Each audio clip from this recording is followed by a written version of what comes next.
نحمده ونصلي على رسوله الكريم اما بعد فاعوذ بالله من الشيطان الرجيم بسم الله الرحمن الرحيم رب اشرح لي صدري ويسر لي امري واحلل عقدة من لساني يفقهوا قولي ولو يعجل الله للناس الشر استعجالهم بالخير لقضي اليهم اجلهم، اگر کہیں اللہ لوگوں کے ساتھ برا معاملہ کرنے میں بھی اتنی ہی جلدی کرتا جتنی وہ دنیا کی بھلائی مانگنے میں جلدی کرتے ہیں تو ان کی مہلت عمل کبھی کی ختم کر دی گئی ہوتی۔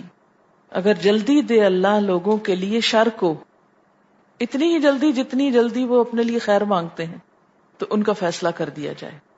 شر کو انہیں جلدی کیوں دیا جائے؟ کیونکہ وہ اپنے لیے بعض اوقات عذاب مانگنے لگتے ہیں، بد دعائیں کرنے لگتے ہیں۔ لو یعجل اللہ للناس الشر، اگر جلدی دے دے اللہ لوگوں کو شر، کیوں؟ کیونکہ وہ مانگ جو رہے ہیں۔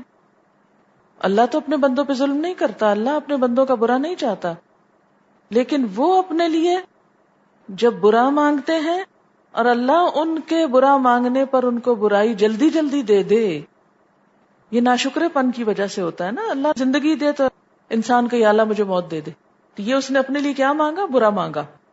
یا بچے دیے تو کیا کہے؟ ذرا سا وہ تنگ کرے اٹھا لے ان کو۔ اکثر ماؤں کو دیکھا ہے بہت ہی حد سے بڑے ہوئے کلمات بولتی ہیں۔ یا شوہر سے کوئی تکلیف پہنچی تو یا اللہ اس کو مار دے، اس سے جان چھڑا۔ تو مفہوم کیا ہے کہ اگر اللہ لوگوں کی باتیں سننے لگ جائے اور ان کے برا مانگنے پر ان کو جلدی برائی دے دے، یہ آیت ذرا مشکل ہے، تو پہلے اتنا حصہ سمجھیے۔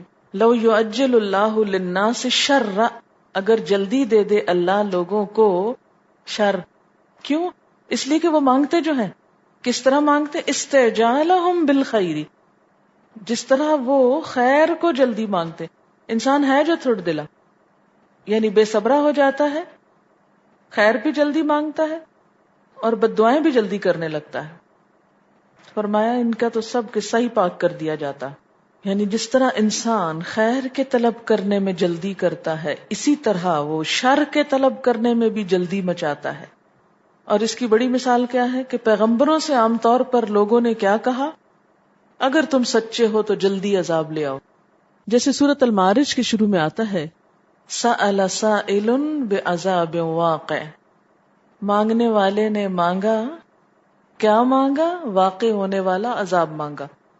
کفار مکہ کہتے تھے نا اگر آپ سچے نبی ہیں اور ہم آپ کی بات نہیں مانتے تو آپ پتھروں کی بارش برسوائیں ہم پہ۔ تو اللہ تعالیٰ فرماتے ہیں کہ اگر ان کے اس مطالبے کے مطابق ہم عذاب جلدی بھیج دیتے تو یہ کبھی کے ہلاکت سے دوچار ہو چکے ہوتے، لیکن ہم مہلت دے کر انہیں پورا موقع دیتے ہیں۔ ایک مفہوم تو یہ ہے، اور دوسرا کیا کہ جس طرح انسان اپنے لیے بھلائی اور خیر کی دعائیں مانگتا ہے جنہیں ہم قبول کرتے ہیں، اسی طرح جب انسان غصے یا تنگی میں ہوتا ہے تو اپنے لیے اور اولاد کے لیے بد دعائیں کرتا ہے جنہیں ہم نظر انداز کر دیتے ہیں کہ یہ زبان سے تو ہلاکت مانگ رہا ہے لیکن دل میں اس کا ارادہ نہیں ہے۔ تو مراد یہ کہ اگر ہم لوگوں کی بد دعاؤں کے مطابق انہیں فوراً ہلاک کر دیں تو پھر کوئی بھی نہ بچے۔ اس کو پیچھے والی آیت سے کنیکٹ کریں نا، جنت والے ایسے نہیں ہوتے، ان کی پکار الحمدللہ ہے کہ وہ مشکل میں صبر کرتے ہیں اور نعمت پر شکر گزار ہوتے ہیں۔ حدیث میں آتا ہے تم اپنے لیے، اپنی اولاد کے لیے اور اپنے مال اور کاروبار کے لیے بد دعائیں مت کیا کرو، کہیں ایسا نہ ہو کہ تمہاری بد دعائیں اس گھڑی کو پالیں جس میں اللہ کی طرف سے دعائیں قبول کی جاتی، بس وہ تمہاری بد دعائیں قبول کر لے۔ کیا معلوم کہ قبولیت کی گھڑی ہو اور تمہاری بد دعا قبول ہو جائے، پھر دیکھو کہ تمہارا کیا ہوتا ہے۔ لیکن اللہ کا طریقہ کیا ہے کہ لوگوں کو ڈھیل دیتا رہتا ہے۔ فَنَظَرُ الَّذِينَ لَا يَرْجُونَ لِقَاءَنَا، تو ہم چھوڑ دیتے ہیں ان لوگوں کو جو ہماری ملاقات کی امید نہیں رکھتے۔ کس میں چھوڑ دیتے ہیں؟ فی طغیانہم، ان کی سرکشی میں۔ یہ ناشکرا پن کیا ہے؟ ان کی سرکشی ہے۔ یا مہون، اس میں بھٹکتے پھرتے ہیں۔ وَإِذَا مَسَّ الْإِنسَانَ الضُّرُّ، اور جب انسان کو کوئی تکلیف چھو جاتی ہے، پہنچتی ہے، دعانا، ہم سے دعائیں کرنے لگتا ہے، اس وقت دعائیں کرتا ہے. ویسے ہم سب کا حال یہی ہے نا کہ ہم عموماً خشوع و خضوع سے کب مانگتے ہیں؟ جب کوئی پریشانی آتی. عام طور پر نماز بھی نہیں پڑھتے، نماز بھی تو ایک دعا ہے نا، یا نماز پڑھ کے جلدی جلدی اڑ جاتے ہیں بس ایسے ہی، یہی سمجھ نہیں آتی مانگے کیا. تو اللہ تعالیٰ فرماتے ہیں کہ پھر انسان کیا کرتا ہے؟ دعائیں مانگنے لگتا ہے. کیسے؟ لجنبہ، اپنی کروٹ پر لیٹ کے بھی اس کو چین نہیں آتا، دعائیں مانگنے لگتا ہے.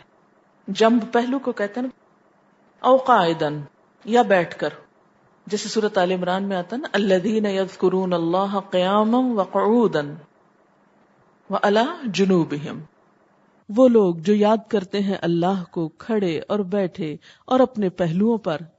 وہ بالکل الٹ ہے اس کے. یہاں لجنبہ او قاعدا او قائما ہے، وہاں کیا ہے؟ یذکرون اللہ قیاما وقعودا وعلی جنوبہم او قائما، یا کھڑے ہو کر. فلما کشفنا عنہ درہ، پھر جب ہم اس کی تکلیف ہٹا دیتے ہیں، مرہ، چلا جاتا ہے، گزر جاتا ہے، یعنی بے نیاز ہو کے گزر جاتا ہے. کأن لم یدنا، گویا کہ ہم کو پکارا ہی نہ تھا، یعنی پھر دنوں اللہ کو یاد نہیں کرتا. الی در مسہ، اس تکلیف کی طرف جو اس کو پہنچی تھی، یعنی وہ بھی بھول جاتا ہے کہ کبھی اس پہ کوئی مصیبت بھی آئی تھی، کوئی دکھی وقت بھی آیا تھا، اور کبھی اس نے کسی پریشانی کے وقت میں ہم کو پکارا بھی تھا. اور اس کو بھول جاتا ہے تو پھر بھی کبھی پریشانی آ سکتی. بالکل اجنبی ہو جاتا ہے، بے نیاز ہو جاتا ہے، اللہ تعالیٰ کی طرف کچھ بھی رجوع نہیں کرتا. یہ کتنی صحیح حقیقت کھولی ہوئی ہے نا اللہ تعالیٰ نے انسانوں کی، ناشکر انسانوں کی. کذالک زین للمسرفین ما کانوا یعملون. کیوں؟ اس لیے کہ اور اتنے شغل ہیں ان کے، اتنی مصروفیات ہیں، وہ اللہ کو کہاں سے یاد کریں، کہاں وقت ہے ان کے پاس. جو کچھ وہ کر رہے ہیں اس پہ بڑے مطمئن ہیں، خوش ہیں. مسرفین کے لیے ان کے اعمال بہت خوشنما بنا دیے گئے ہیں، بہت خوبصورت بنا دیے گئے. مسرفین سے مراد کیا؟ حد سے بڑھ جانے والے، حد سے آگے جانے والے، یعنی جن کی زندگی افراط و تفریط کا شکار ہے. مشکل وقت پڑے رونا دھونا، اور اچھا وقت آئے تو بالکل ہی غافل، یا اس ایکسٹریم پر یا اس ایکسٹریم پر. کذالک زین للمسرفین ما کانوا یعملون. جو کچھ وہ عمل کرتے تھے وہ ان کے لیے بہت خوبصورت بنا دیے گئے. یہ جو اعمال کا خوبصورت بنا دیا جانا ہے، یہ نمبر 1 کس کے لیے ہوتا ہے؟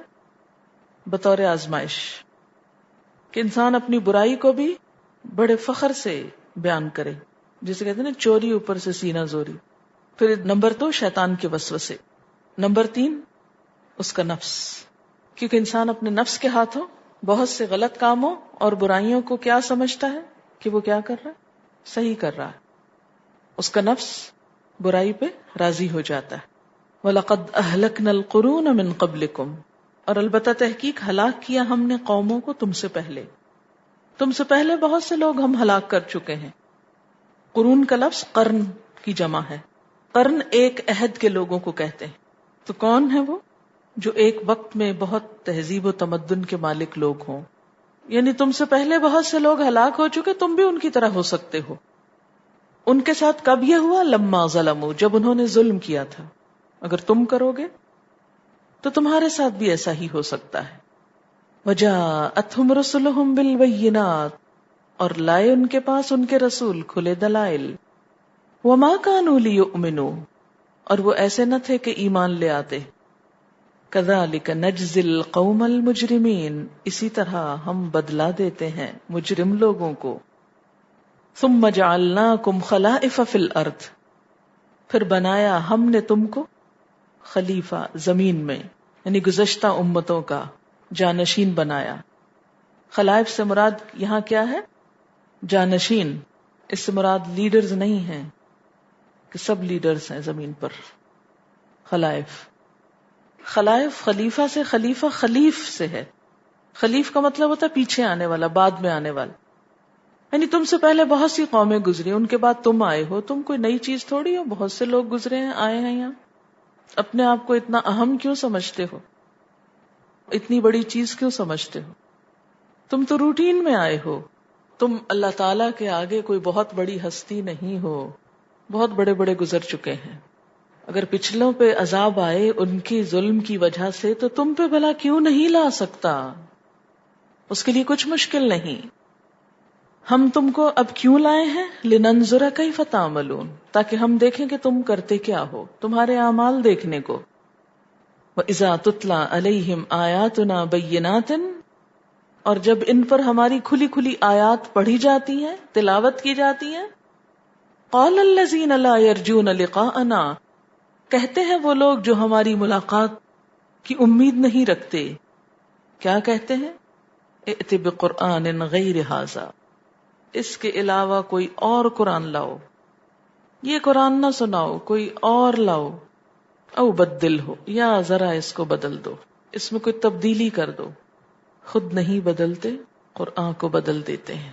آج بھی ایسی آوازیں اٹھتی ہیں، کبھی اجتہاد کے نام پر اور کبھی کسی اور امبریلا کے نیچے، کہ اس دور میں یہ قرآن عمل کے قابل نہیں، اس میں اب تبدیلی ہونی چاہیے، اور یہ فلاں اور فلاں چیز تو آج کے دور میں ہو ہی نہیں سکتی، چل ہی نہیں سکتی، ممکن ہی نہیں.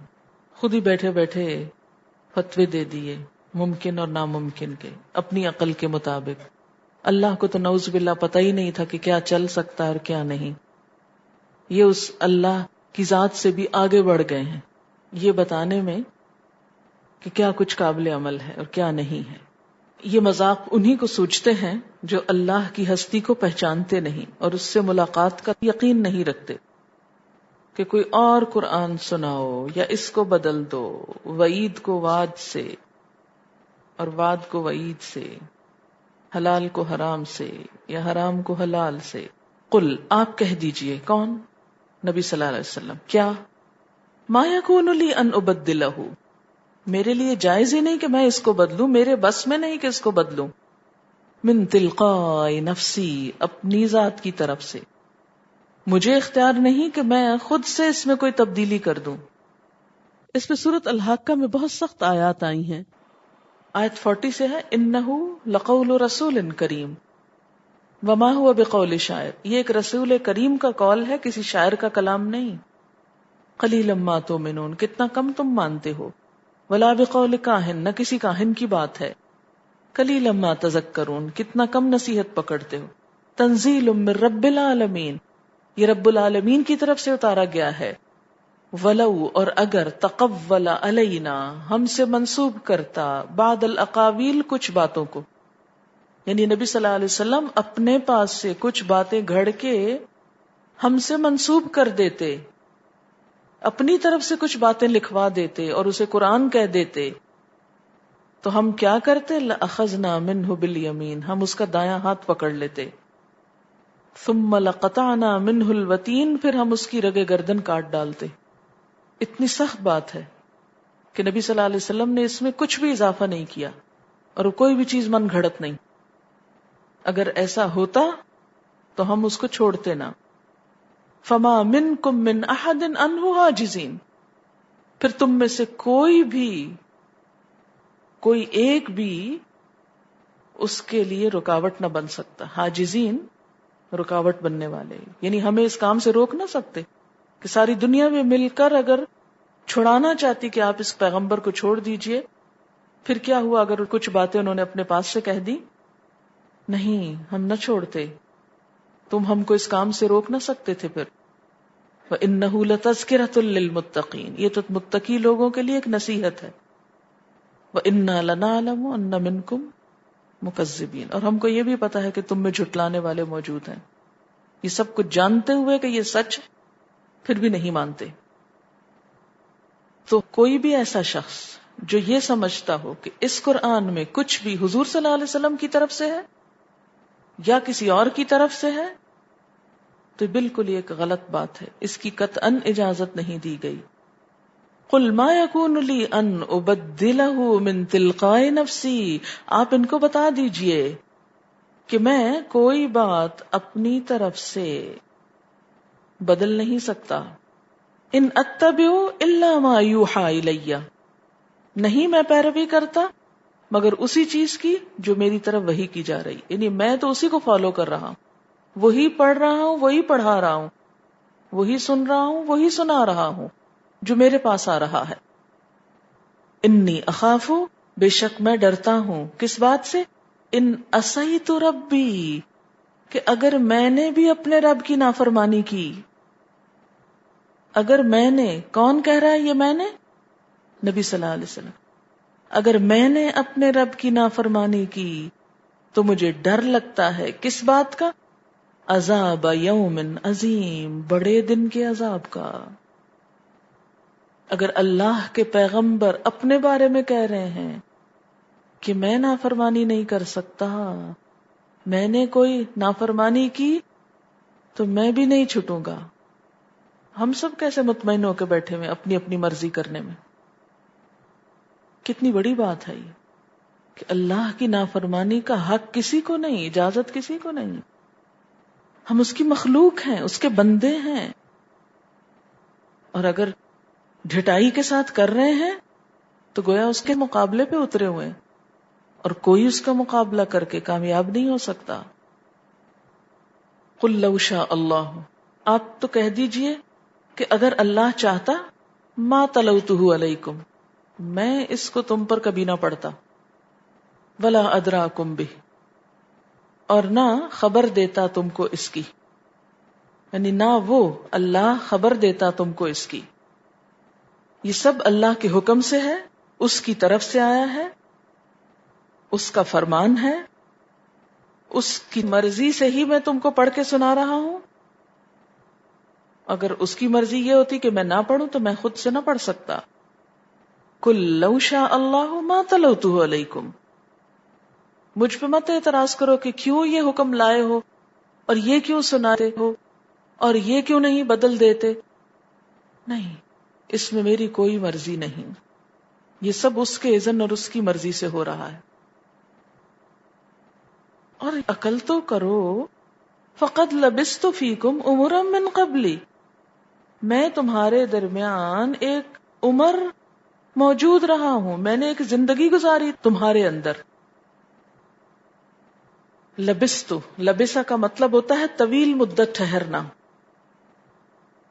مکثا کا ہوتا ہے انتظار میں ٹھہرنا، اور لبثا کا کیا مطلب ہوتا ہے؟ کافی دیر ٹھہرنا کہیں. میں تو مستقل رہا تمہارے اندر ہی، بہت دیر ٹھہرا تمہارے درمیان، میں نے اپنی زندگی گزار دی، اور 40 سال تک میں نے ایسی کوئی بات نہیں تم کو سنائی. یہ قرآن کی اوتھینٹسٹی پہ بہت بڑی دلیل ہے. کیا کہ 40 سال تک آپ صلی اللہ علیہ وسلم نے ایک آیت بھی ایسی کبھی نہیں سنائی تھی، اور پھر یکایک ایک کے بعد ایک سورت، ایک کے بعد ایک سورت آ رہی ہے. یہ اس بات کی دلیل ہے کہ آپ صلی اللہ علیہ وسلم نے یہ خود گھڑ کے نہیں پیش کیا قرآن. اب دیکھیں کہ ایک شخص جو 40 سال لوگوں کے درمیان میں رہا ہو، اس کی ساری ایکٹیویٹیز، اس کی ساری دلچسپیاں، اس کا اٹھنا بیٹھنا، اس کے تعلقات، اس کی رشتہ داریاں، اس کا آنا جانا، اس کے گھر والے، بال بچے، یہ سب لوگوں کو معلوم تھا. مکہ کوئی بہت بڑا کاسموپولیٹن سٹی نہیں تھا کہ جہاں کوئی شخص جا کے لاسٹ ہو جائے. ایک چھوٹی سی بستی تھی جہاں کے رہنے والے ہر شخص کو ایک دوسرے کی پہچان تھی، اور آپ خاص طور پر ایک نمایاں فگر تھے اپنی ان خدمات کی وجہ سے جو دور جاہلیت میں آپ نے پیش کی تھی. حلف الفضول کی وجہ سے، خانہ کعبہ کا جو پتھر حجر اسود بہترین طریقے پر نصب کرنے کی وجہ سے، خیر اور بھلائی کے کاموں میں حصہ لینے کی وجہ سے، مکہ کے ایک بڑے خاندان کا چشم و چراغ ہونے کی وجہ سے، اپنے بہترین اخلاق، صادق و امین ہونے کی وجہ سے جانے پہچانے انسان تھے.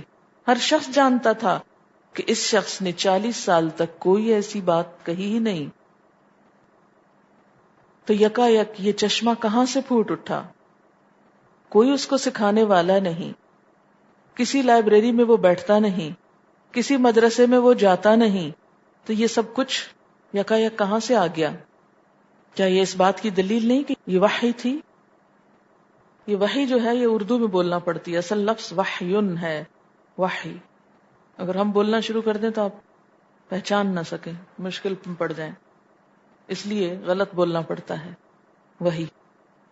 اور پھر آپ کی سیرت اور کردار، یعنی میں تمہارے اندر رہا ہوں، کبھی جھوٹ، فریب، جال سازی، مکاری، عیاری اور اس قسم کی کوئی بات تم نے مجھ میں دیکھی نہیں.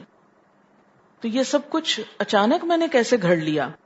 افلا تعقلون، تم عقل سے کام نہیں لیتے ہو؟ فمن ازلم ممن افترى علی اللہ کذبا، اس سے بڑا ظالم کون ہو سکتا ہے جو اللہ پہ جھوٹ گڑ لے.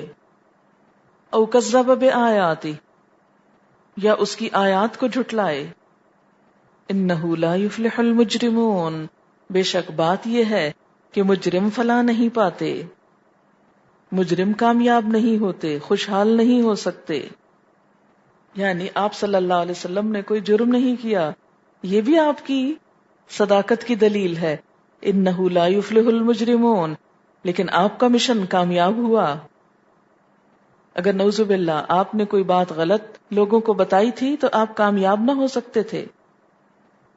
ہاں، تم سچے نبی کو جھٹلا رہے ہو اور اس پہ جھوٹے الزام لگا رہے ہو، تم کامیاب نہ ہو سکو گے.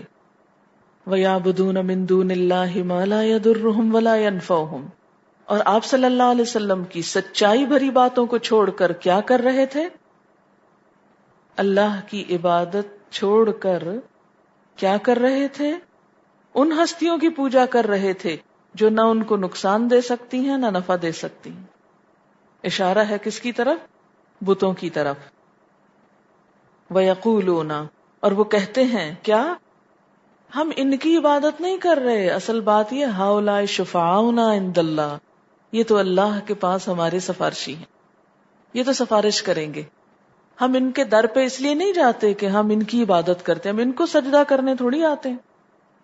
ہم سجدہ تو اللہ کو کرتے ہیں، صرف ان سے یہ کہتے ہیں آپ ہماری سفارش کر دیں.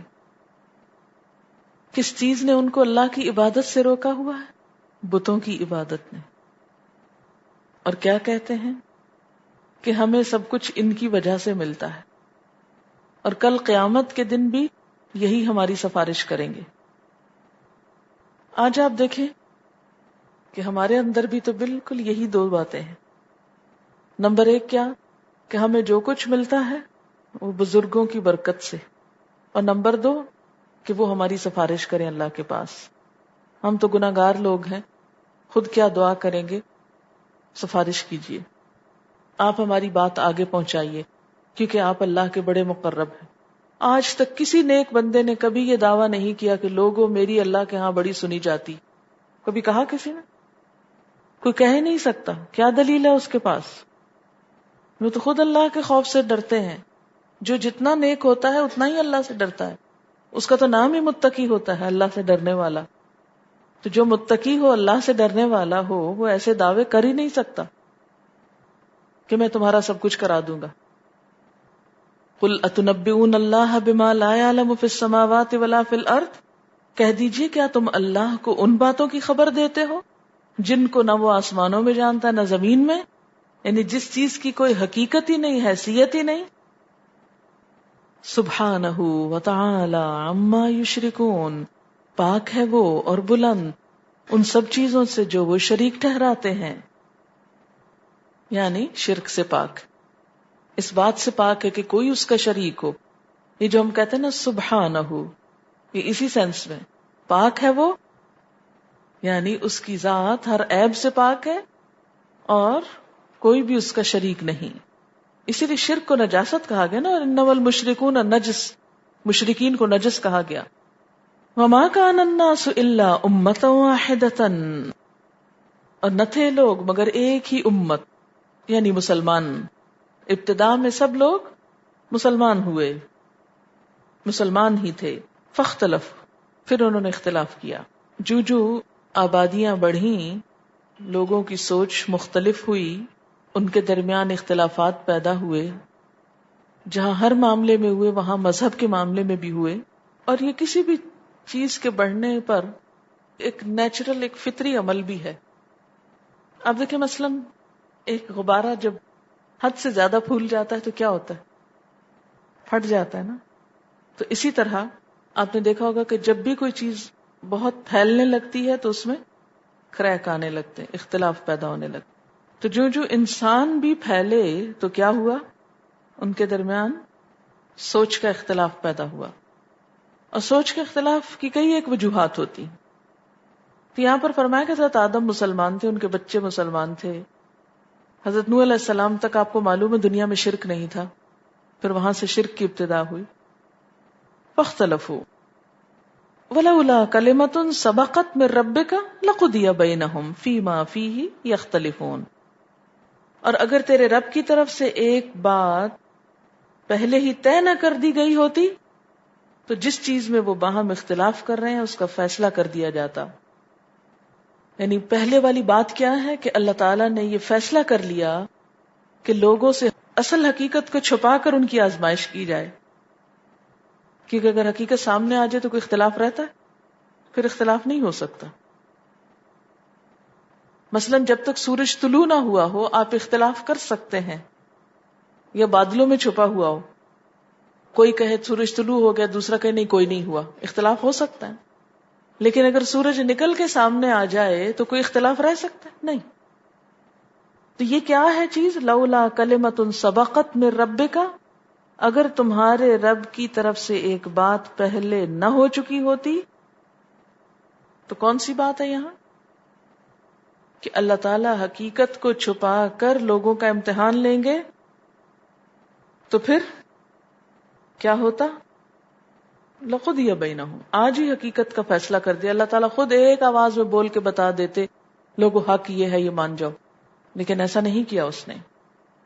آج بھی آپ دیکھیں کہ لوگوں کے درمیان کس قدر مذہبی اختلافات پائے جاتے. یہ صحیح ہے، یہ نہیں ہے، یہ غلط ہے، یہ اچھا ہے، یہ برا ہے. ہر چیز میں دو رائے پائی جاتی، اور بعض چیزوں کے بارے میں کبھی بھی کوئی کنکلوژن پہ نہیں پہنچ سکتا کہ اس میں سے واقعی درست کیا ہے. خاص طور پر جو فقہی اختلافات ہیں، یہ دور اول سے چلے آ رہے ہیں. اس پر آپ یہ کر ہی نہیں سکتے کہ سب لوگوں کو کسی ایک چیز پر آپ اکٹھا کر لیں. تو پھر یعنی اسلام کی جو حقیقت ہے اس میں اس اختلاف کی گنجائش بھی ہے. بالکل ایسے ہی کہ جیسے مثلا ایک عمارت ہے تو اس کے مختلف رخ ہوں گے نا. ایک عمارت کے 4 رخ ہوتے ہیں نا، 4 دیواری میں 4 جہتیں ہوتی ہیں نا. تو ایسے ہی مختلف مسائل پر مختلف آراء ہو سکتی ہیں، اور وہ ہارمفل نہیں ہیں. جو جس سمت پہ ہے اس کو فالو کر لے. حدیث پاک میں آتا ہے حلال بھی واضح، حرام بھی واضح. حلال اور حرام جو ہے وہ تو بالکل الگ الگ ہے، ان میں تو کوئی اختلاف کی بات نہیں، وہ تو ویسے ہی مختلف ہیں رات اور دن. لیکن کچھ چیزیں ایسی ہیں کہ جو مبہم ہیں، تو ان کے لیے کچھ اصول واضح کر دیے گئے. اب یہاں پر کیا فرمایا گیا کہ یہ لوگوں کے درمیان جو مختلف آراء پائی جاتی ہیں یہ ایک بالکل نیچرل سی چیز ہے، اور ایسا ہوگا. اور اللہ کا یہ طریقہ نہیں کہ زبردستی اس اختلاف کو ختم کرے، کیونکہ ہر انسان کا امتحان ہو رہا ہے. اگر وہ زبردستی ختم کر دے تو امتحان ہی ختم ہو جائے. وَيَقُولُونَ، اور وہ کہتے ہیں، کیا کہتے ہیں؟ لَوْلَا أُنزِلَ عَلَيْهِ آیَةٌ مِّن رَّبِّهِ، اس پر اس کے رب کی طرف سے کوئی آیت کیوں نہیں اتاری گئی، کوئی نشانی کیوں نہ اتاری گئی. یہاں آیت سے مراد کیا ہے؟ نشانی. آپ دیکھیں نا کتنی عجیب بات ہے، اتنی آیتیں اتر رہی تھی، ان کو مانتے نہیں، کہتے ہیں کوئی اور آنی چاہیے. جو موجود ہیں ان پہ راضی نہیں، جو نہیں ہے اس کا مطالبہ ہو رہا ہے. کیا یہ سب آیات نہیں ہے؟ کیا زمین اور آسمان کی پیدائش ہی ایک بہت بڑی نشانی نہیں ہے؟ فَقُلْ إِنَّمَا الْغَيْبُ لِلَّهِ، آپ کہہ دیجئے غیب سب اللہ کے پاس ہے، میرے پاس نہیں ہے. فَانْتَظِرُوا، نشانیاں چاہتے انتظار کرو، سب دکھا دی جائیں گی. یہ جب غیب کا پردہ ہٹے گا نا سب نشانیاں سامنے آ جائیں گی. انی معکم من المنتظرین، بے شک میں بھی تمہارے ساتھ انتظار کرنے والوں میں سے ہوں. میں بھی انتظار کر رہا ہوں، تم بھی انتظار کرو، سب کچھ حقیقت سامنے آ جائے گی. اگر میری نہیں مانتے نہ مانو. وآخر دعوانا ان الحمد للہ رب العالمین. سبحانک اللہم وبحمدک، نشہد ان لا الہ الا انت، نستغفرک ونتوب الیک. والسلام علیکم ورحمۃ اللہ وبرکاتہ.